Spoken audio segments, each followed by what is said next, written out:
আসসালামু আলাইকুম। তোমরা কেমন আছো?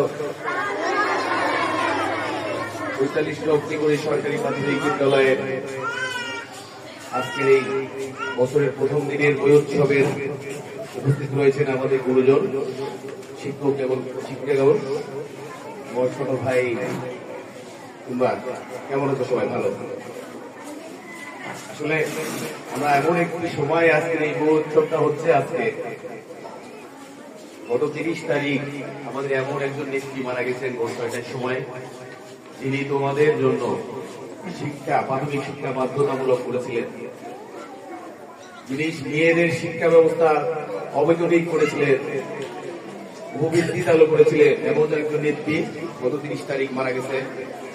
তোমরা তাদের জন্য দোয়া করবে, তার জন্য দোয়া করবে। আর তোমরা একটা কাজ করবে, সবসময় পিতা মাতার কথা শুনবে, বাবা মা যা বলবে ওটা শুনবে, বড়দের সম্মান করবে। দেখবে বড়দের সম্মান করলে দেখবে তোমাদের সবাই আদর করছে। ইচ্ছা কথা বলবে না কত। এই নতুন বই নিয়ে যাচ্ছ, বইয়ের যত্ন নিবা।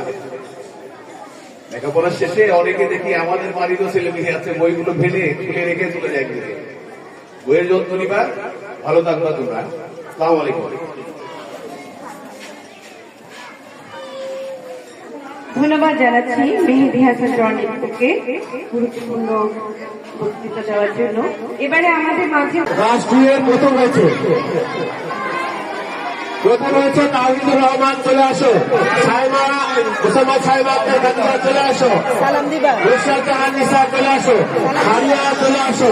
মোহাম্মদ হোসেন চলে আসো।